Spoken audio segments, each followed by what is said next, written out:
இன்றைக்கி மார்னிங் பிரேக்ஃபாஸ்ட்டுக்கு இட்லி பண்ணியிருந்தேன். பசங்களோட லஞ்ச் பாக்ஸுக்கு வந்து பார்த்திங்கன்னா தேங்காய் சாதம் பண்ணியிருந்தேன். அதோட ஸ்நாக்குக்கு ஸ்வீட் கார்ன் பண்ணியிருந்தேன்.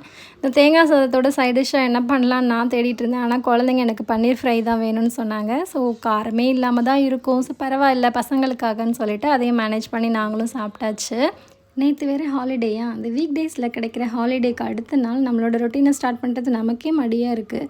இதில் குழந்தைங்க சொல்லவே வேண்டியதில்லை. நெக்ஸ்ட் டே எழுந்து ஸ்கூலுக்கு கிளம்புறதுக்குள்ளே ஒரு வழி ஆகிடுறாங்க, நம்மளையும் ஒரு வழி ஆக்கிடுறாங்க.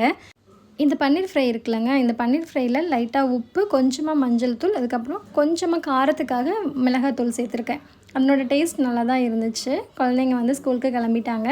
இன்றைக்கி மார்னிங்லேருந்து நல்ல ஒரு வெயில் அடிச்சிட்டு இருந்தது. ஈவினிங் பார்த்தா சடனாக செம்ம ரெயினுங்க. கிளைமேட் செம்மையாக சில்லுன்னு ஆகிடுச்சு. இந்த கிளைமேட்டுக்கு ரொம்ப இதமாக ஏதாவது சூடாக சாப்பிடலாமே அப்படின்னு சொல்லிட்டு ஆஃபீஸ்லேருந்து போயிட்டு சமோசா, சப்பாத்தி எல்லாம் சாப்பிட்டு வந்தோம்.